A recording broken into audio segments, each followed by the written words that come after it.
Hello yogis, my name is April and welcome to the Yoga Ranger Studio. A couple of times in some videos I've mentioned that my practice includes a couple of other things every single day. And I wanted to talk about how I built those and created those in the hopes that some of my tips and techniques will help you build that same support system.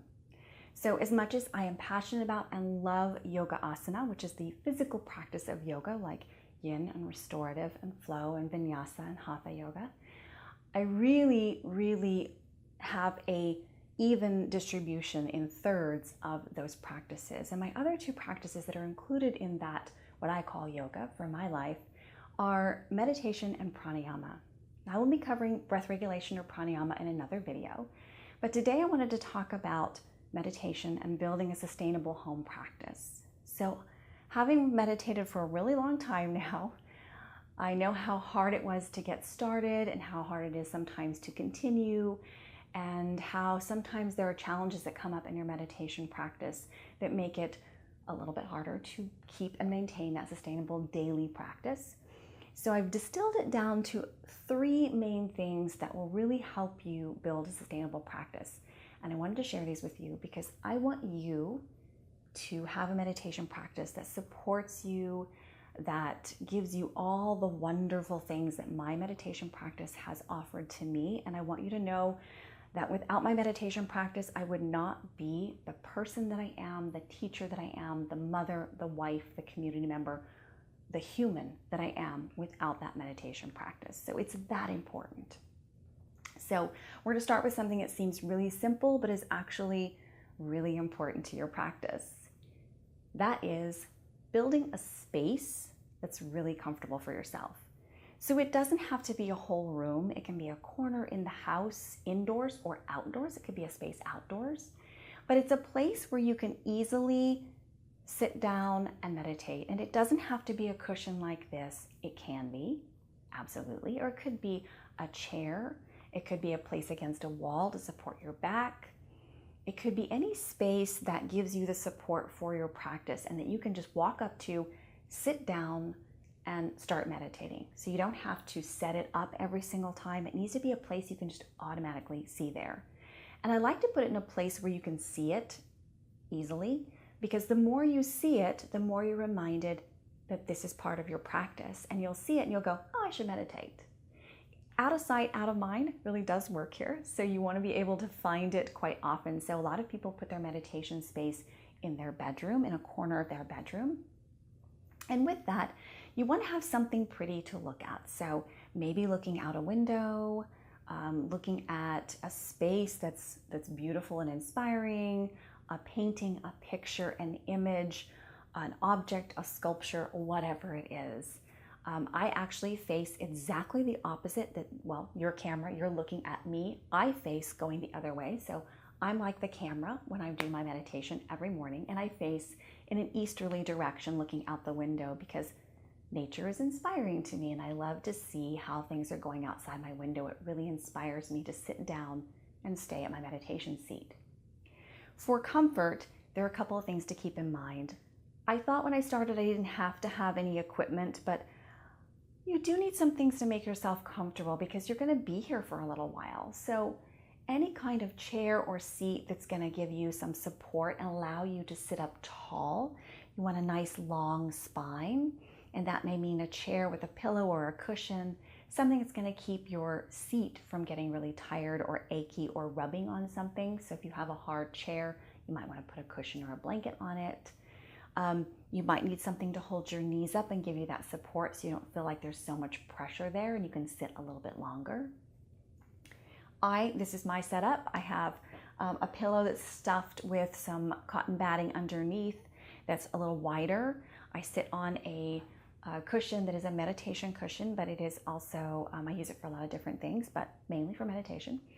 And it's stuffed with buckwheat hulls, so it adjusts, so you can kind of sometimes hear it in some of my videos. If I'm meditating, I'll shift a little bit, but it allows it to kind of adjust to how my body's feeling in the moment, and sort of, if I rock forward or back, it'll give me that support to have a long spine.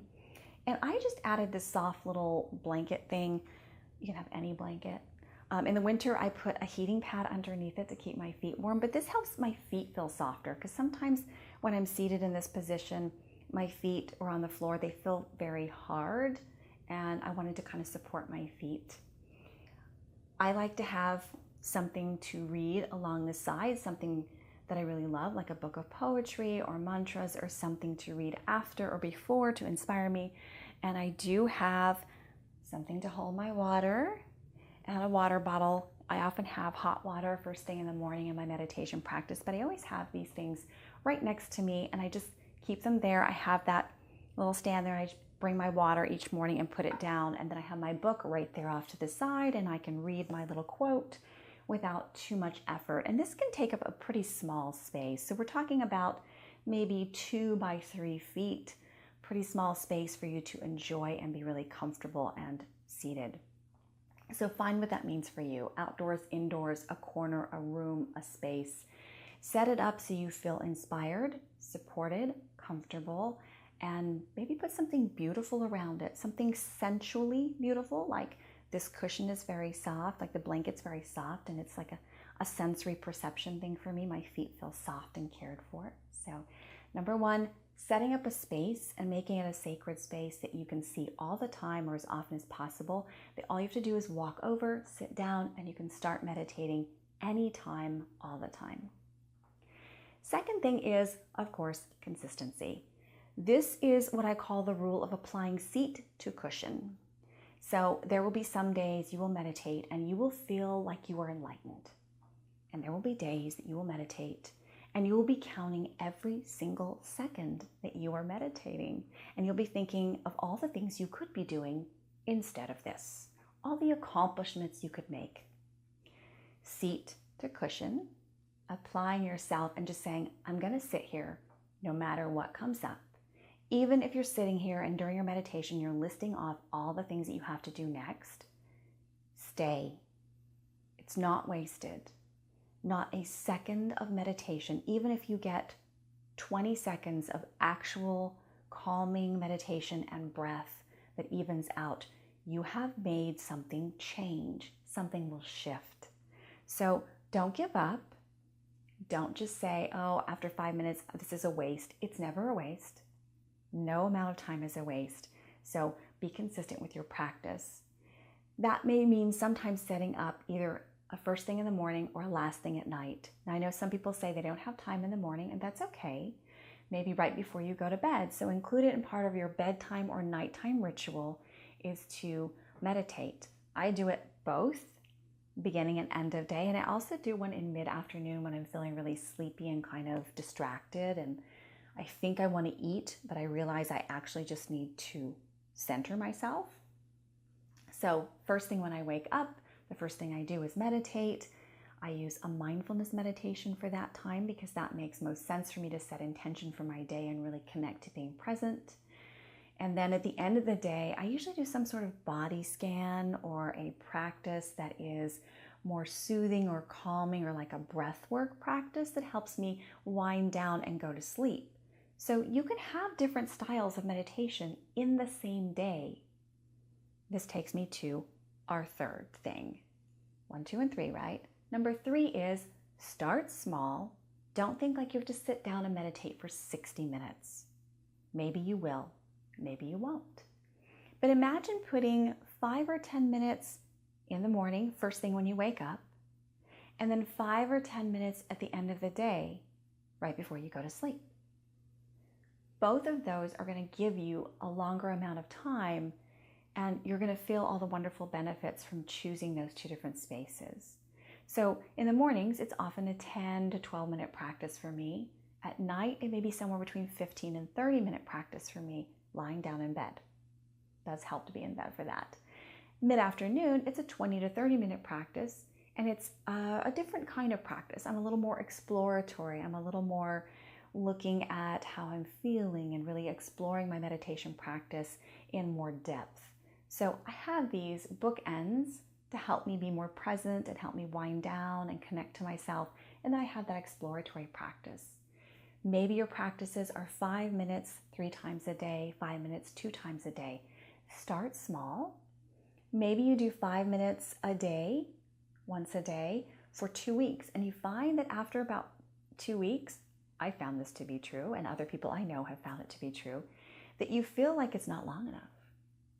And so you add a minute or two, and maybe you meditate with a little timer off to the side for 7 minutes. You go for 7 minutes for 2 or 3 weeks, and then you feel like maybe you can go to 10 minutes. And then you go to 10 minutes. And then you build 12 minutes and 15 minutes and 18 minutes and 20 minutes. And sometimes it will grow. And at some point you may find that maybe at 20 minutes or 15 minutes, that seems too long. And so you tailor back. You're not losing anything. Remember, every single moment spent in meditation is beneficial to your mind, body, and spirit. So there's no loss here. I found that once I got up to about 20 minutes, I struggled to keep my attention and I wasn't feeling great and I was kind of antsy. So I stayed there for a couple of years at just the 20-minute marker. I just stayed there. And that was what my practice was, and that worked for me. That was very supportive for me. And so I didn't feel like I had to have a 60-minute practice. Remember, we're not comparing someone's practice to another person's practice. This is your practice. This is what you need for your day. And with that starting small, you're going to build that intensity and build in length, and you're also going to build in what works for you. As I said before, there are lots of different kinds of meditations. There's mindfulness, there's breath, there's presence, there's visualization, there's body scans. There are all sorts of meditations out there. Feel free to explore. Try a few. If something doesn't work in the morning, so for me, a body scan in the morning sends me right to sleep. I don't do body scans in the morning anymore. I turned it into the nighttime practice. I was doing mindfulness at night, but then I had a hard time falling asleep because I was really alert, because I was being fully present. And so I moved it to the morning. So make adjustments in those practices and explore what those practices mean for you and how you can use them in better ways. Sometimes it's useful to have an app that helps you have a timer. There are lots of timers out there with nice little sounds. Insight Timer is one a lot of people use, and I'm also on Insight Timer, so if you want to explore my meditations, please check me out as Aprille Walker on Insight Timer. But you can use their timer, you can use their meditations. A misleading idea is that guided or unguided, one is better than the other. There is no better or worse than the other. There are no better meditations than other. There simply is what works for you, and you don't have to have a blank mind. You don't have to clear your mind. Just allow yourself to experience the meditation as it's guided. And as you move on and to unguided, allow your mind to drift. Allow yourself to check in. Allow yourself to see how you're feeling in your body and become aware of your body in space or your breath. These are very simple meditations just to focus on your breath, or scan your body a few times just to check in and see what your emotions are, what your thoughts are, what's going on with you, how you're feeling. These are things that, because we're so busy every day, we often do not check in with. So this is a great time to do that in those 5 minutes or so that you have on the meditation cushion. So 3 things. Build a comfortable, beautiful space that is always there for you and is inviting. It's a sacred, inviting space. Make it a priority.